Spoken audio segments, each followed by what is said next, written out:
Even if I'm sober, I should have known it when you said I'm a little bit crazy right now.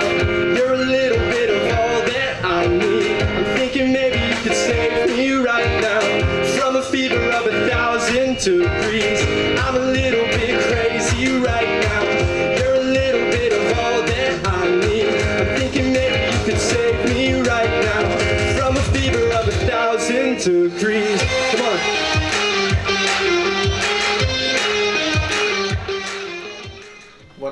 When I joined the fraternity, people started to pick up on the fact that that I made music, and it was sort of a big part of who I am. And I was a songwriter, and I had a few songs out on Spotify and stuff. And sort of that's when me and Ryan started talking. We were like, all right, we should work on something. Yeah. We are in the same fraternity, Pi Kappa Phi, here at Ohio State, and he joined the fraternity, and I realized, I was like, oh, he actually makes music. That's really cool. I'm also into music.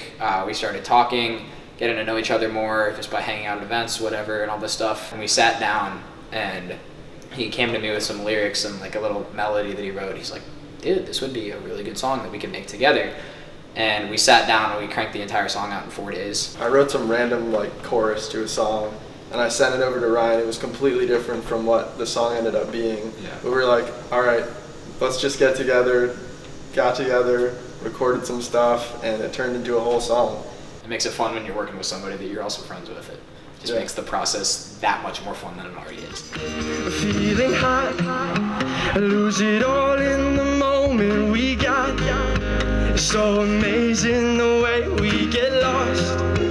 Don't need all of the words, oh, I feel like you're reading my thoughts. Take my hand, walk with me. How hard is it to juggle being a student and also being a musician? It's extremely difficult. It's extremely difficult. I mean, that's all I can really say, but you got a lot more to talk about with that. Yeah, I will say last year with school being like almost completely online, it was easier to balance because it would be like, oh, I have to go up to Cleveland for like some recording session or something, and you could still complete your classes online. But balancing it, especially with in-person stuff, it can be tough. And then you end up just filling all of your spare time with music when you're outside of classes. And so I think balancing school and music, it's not that difficult, but then it starts getting complicated when you're trying to balance it with socializing with other people or with a job or something like that. How have you progressed from starting to make music to where you are now? I'd say 5 or 6 months is when things started really picking up. I started really just dedicating myself, especially all the time that we had in quarantine over this past year or whatever. I just put my head down and started working, self-teaching, watching YouTube videos, teaching myself how to DJ because I loved it so much, and I can definitely see this being something that I will continue doing. Probably the last 5 or 6 years, I started actually like writing full songs early on in high school and producing them at home in my bedroom. And then people who were close to me who were starting to hear the music were like, wow, you've got to start putting that out. And then on top of that, playing live has really motivated me to improve and just write even more stuff. How do you want your listeners to feel and react to your music? I want them to feel like they can relate to the song and feel like almost like they're the one experiencing the song, because you want them to put themselves in your shoes and be like, oh wow, this is an artistic piece that is expressing exactly how I feel. And so you want it to be relatable in that sense. And then another thing that I like to write about is just mental health and being open about anxiety and depression and things like that.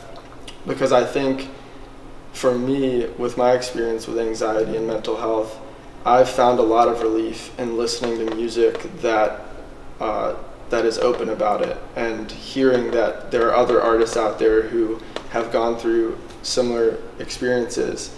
And so if I'm writing a song about mental health, I want to be like completely transparent, put it all out there so that whoever's listening can feel like they have someone to relate to. So where do you guys see yourselves in the future, or where would you like to? But in like 5 years, give or take roughly, I really want to be a established music producer. I love this stuff. It is my deepest passion in life, and I want this to be my life. It's going to take a lot of work, but I want to be playing at big music festivals. I want to be that guy that people come to see, not the guy that's playing there and people are seeing because they're going to see somebody else. I want to be the person that's front and center, and I feel like you probably want to be like that too. But that's definitely, it's gonna be hard. It's gonna be a lot of work, and connecting with fans is gonna be a big part of that. But I'm very confident that I will be able to get there if I just put in the work. Thank you guys so much for listening today. That's our time. Once again, my name is Jack Harris. This is Anto. You can follow me at JackHarris_music. Check out the rest of my stuff. Love you all for listening. That's it for today. Have a great day.